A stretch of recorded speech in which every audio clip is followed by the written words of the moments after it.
fiction, science fiction, horror, fantasy, crime, LGBT, thriller.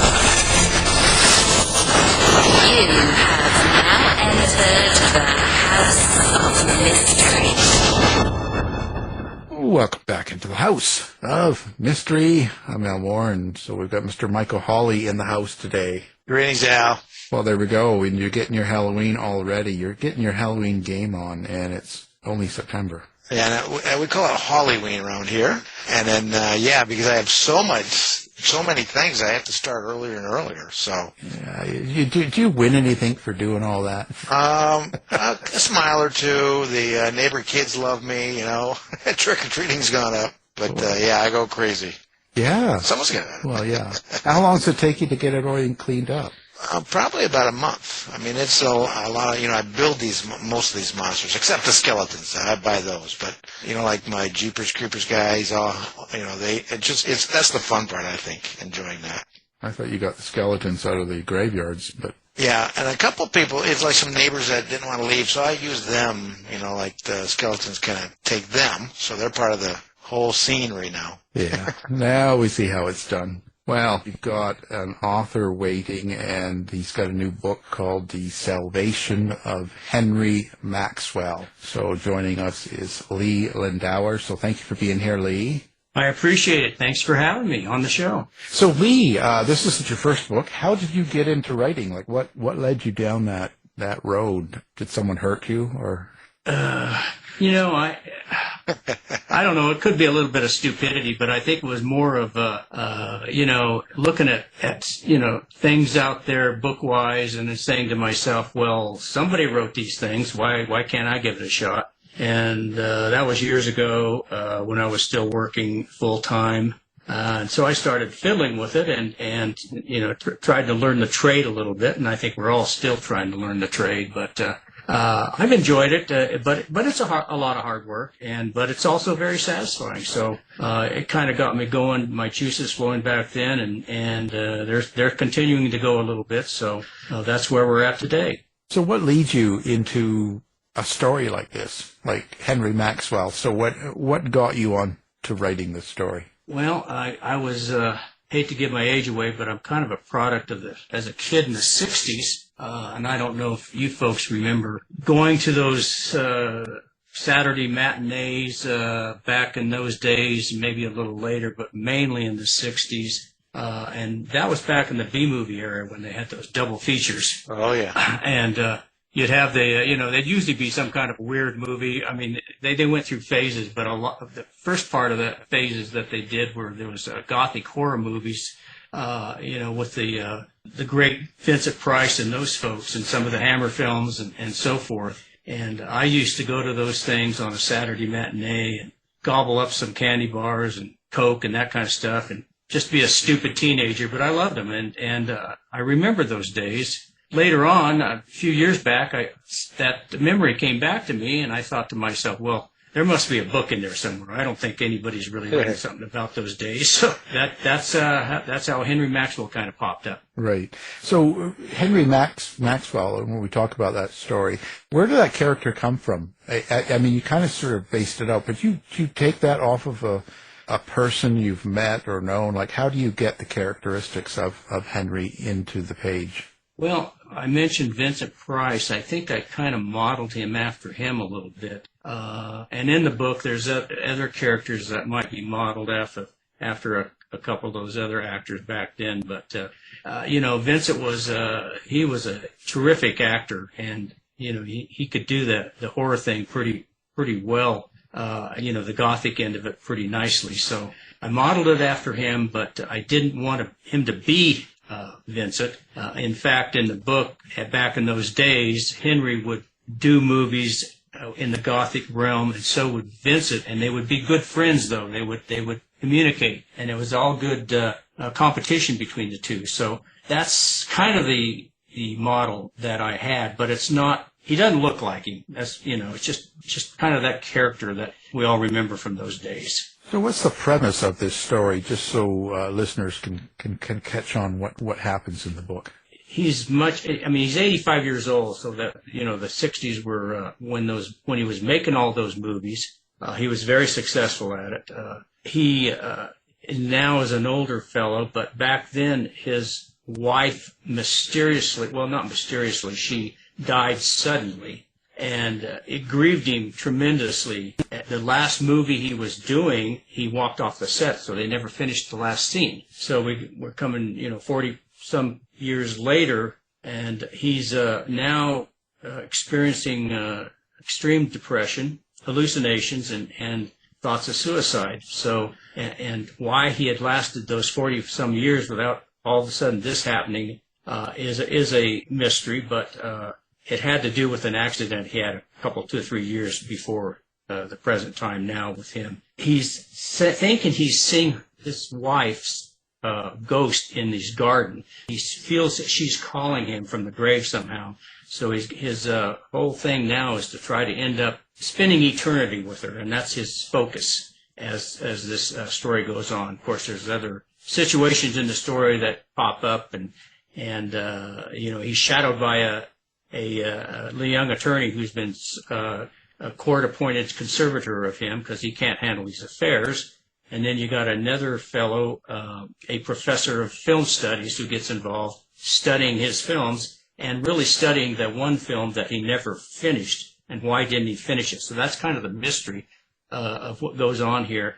But his whole goal is to end up spending eternity with his wife, and so that's what he's driving to do. You have the reader go back in time with him to kind of relive any of the events happened in the 1960s? It's not really, all some of the 60s stuff is in passing. I mean, it's mentioned in the book. The 60s was a period that, we had a lot of things going on. We had Cold War, bomb shelters, Vietnam War, protests, and all that kind of stuff. And so the Gothic movies back then were kind of a respite from all that.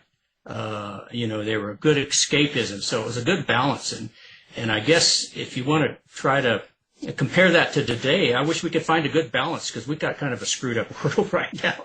But it was a good time for everybody, even though it was Gothic horror movies, but they weren't slash and burn and slash and blood like they soon got out of hand into the 70s and 80s.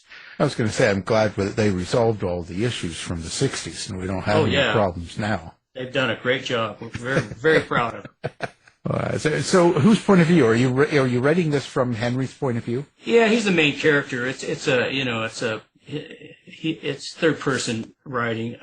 There are some incidences in it that there is some first person writing, but it's very minor, minimal. But he's the main character, the main protagonist. Jessica, the young attorney, is, I'd say, a secondary protagonist, because she becomes very important in the book, because she kind of turns Henry around. He's a nasty man now. He's a caustic individual, a very good, much of a curmudgeon, and she turns him around. He hates her at first because he doesn't want to have anybody following him around, trying to tell him what to do and this and that, because he thinks he does everything great.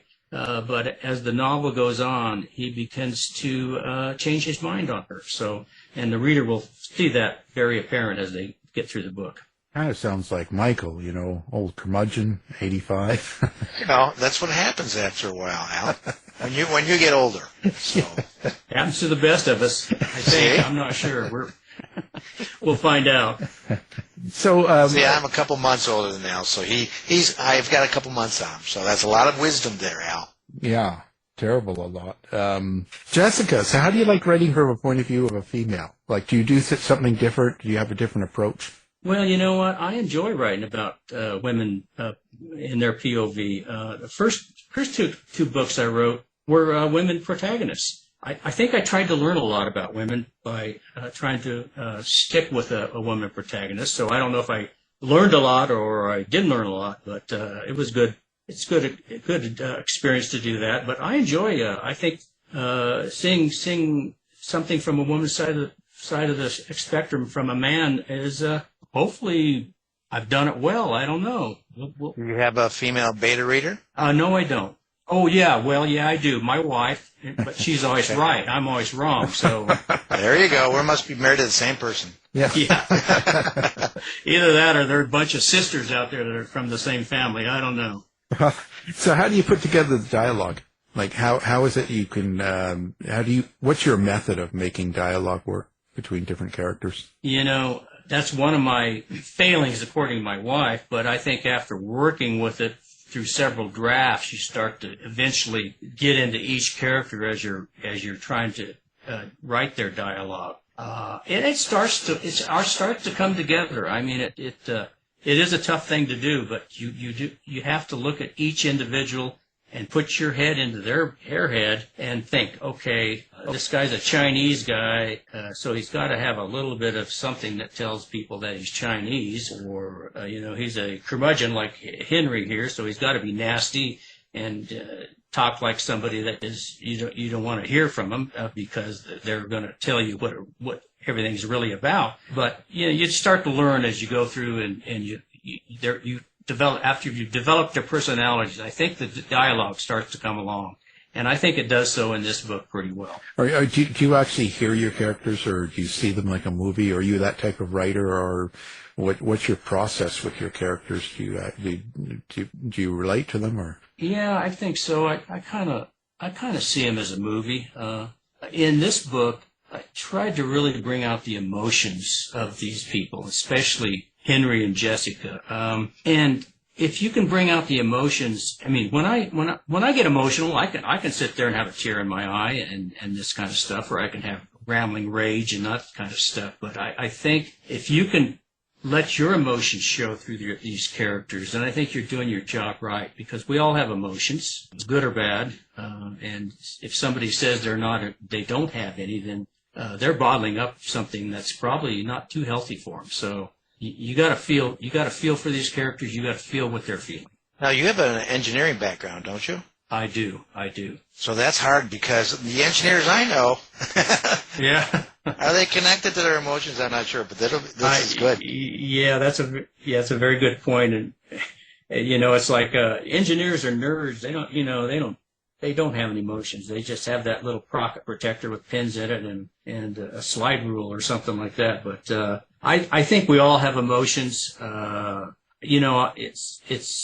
just has to be brought out. And people say, well, you're an engineer. How can you get into this writing thing? Well, somebody can find an answer to that and let me know. Well, I think it's just finding a place to be comfortable to express yourself and be the right setting, And speaking of that, is setting important to you? Like the location of where this happens? Yes. And this, it's kind of like I don't know if you've ever read some of Poe's stuff, the Fall of the House of Usher. The house in that book was really a character. Okay, that was one of the characters, the old mansion that the Usher lived in. And in this book, Henry's house is very important to the book. It's very gothic. What it is it's a mansion. Well, it's not more than a mansion. It's a actual castle built in the hills of Malibu, above Malibu, where all the rich people live with their huge mansions and places.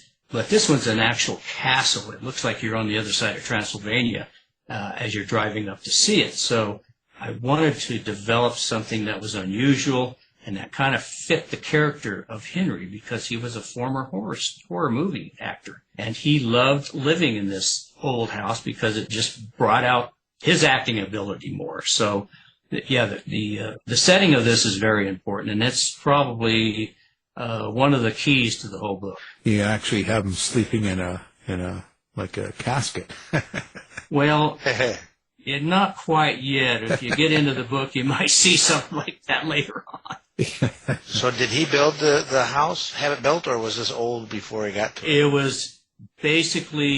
It was brought over just kind of like the London Bridge to Lake Havasu. It was brought over stone by stone from a castle in the Devon Moors of England and rebuilt he didn't do it, by somebody before him in the book who actually was one of the oil barons in the Los Angeles basin back in the turn of the century.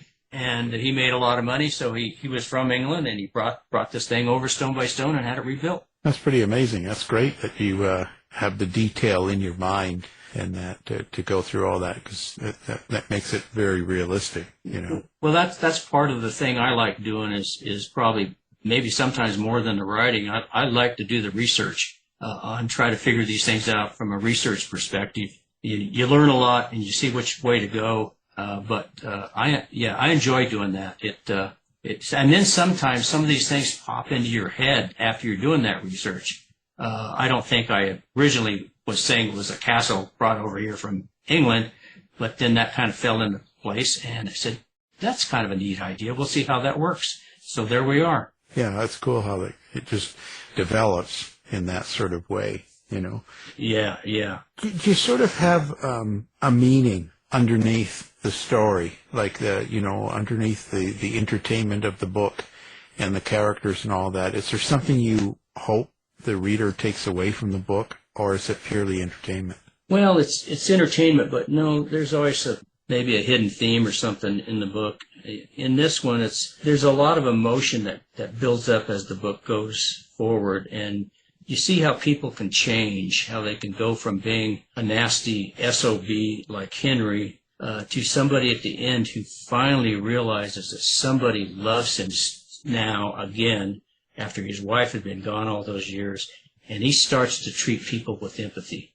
So I think a transformation is the underlying thing that I want to see people come away with, that people can change, but it takes a catalyst usually to do that. You can't do it on your own. You have to have an outside source to help you make that change, that transformation. And in the book, you'll see that Jessica is that, and you'll see that Henry comes out as, he's a person that people despise at the beginning, but at the end of the book, they love him. And I hope that's portrayed. I hope people get that. Now, is it a change back, or was he always a curmudgeon? He was not always a curmudgeon. He was a great guy in the 60s when he was doing his films. He was nasty on screen, but he was like a pussycat off a screen. But after his wife died suddenly, and that's a big part of the book, he went into a shell for all these years. And then when he came out of that shell several years later, before the book actually takes place in I think it takes place in 2013, he became nasty, and he lost all his friends, he lost everything, he didn't give a damn about them. And so he was not always that way. I think the grief finally did him in. How long did it take you to put this book together? Years.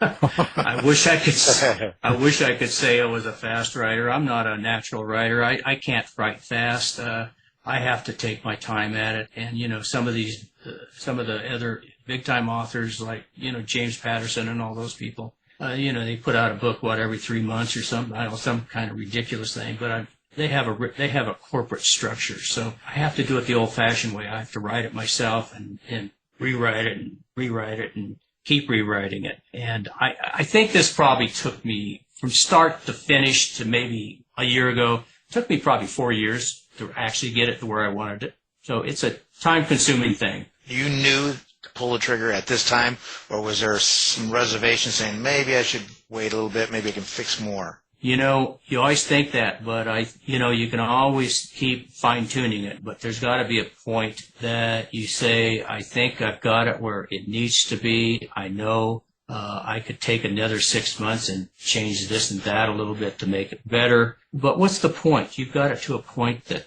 you feel comfortable with it. Those extra little changes might not make a difference. You can never say you're finished. But you gotta finally say enough's enough. I feel comfortable. Yeah.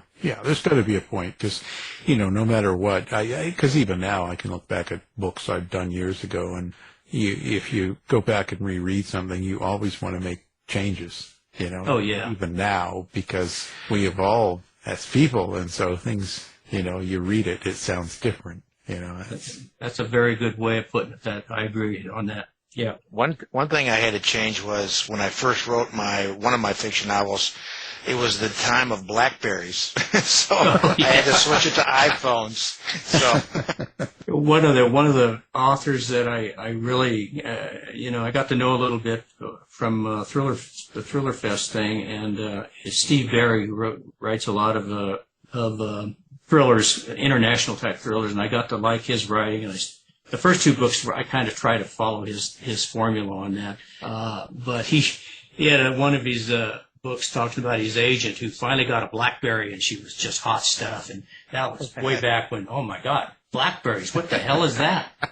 Is that something you eat? I don't know. Yeah. Barry's been on 2 or 3 times, 4 times. Has he? Yeah. Oh, yeah. He's a good guy. Yeah, he's been on a few times. Well, so with all of that, how do you think one of these books changes you, or what do you think you get out of doing a book yourself, besides all the millions of dollars? Oh, sure, yeah. Well, besides that, I think just the satisfaction that somebody's actually going to read it and then tell you that they liked it, they loved it. I think it's just satisfaction that you did something that people can take their satisfaction that it gave them some joy, gave them something that they enjoyed doing. So the millions of dollars, I don't need it. Give it away. We'll give it away. But I'll take it. I'd be happy. I'd be happy to see some Hollywood types take a look at this book, because I think, in my biased opinion, I think it'd make a great film. But we'll see what happens.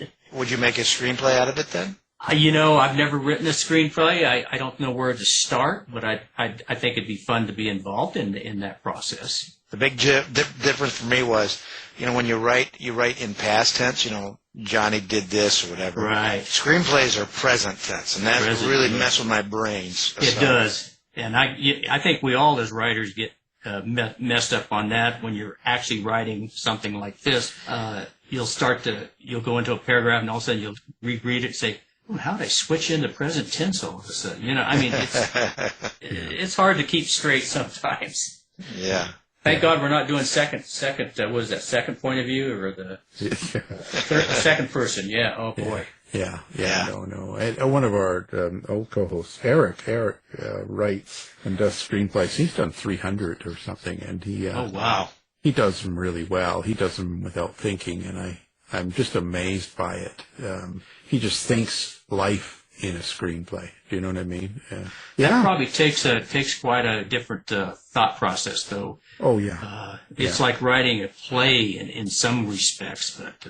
Yeah, because you're explaining the situation differently than you are in a book. You Right. have to just, so it's a whole different process, and so that's why he was a good interviewer too, as well. He had a perspective like that, so you might be, Do you like interacting with readers then, and fans and stuff like that? Do you do all that sort of stuff and reviews? I do. I hope I get quite a bit of activity back to me on this, because from when I did all the ARCs, people were reading those, and we got some tremendous comments on the book. So I feel good about it, and I'd love to just continue that dialogue with the people that do read it and just hear what they have to say.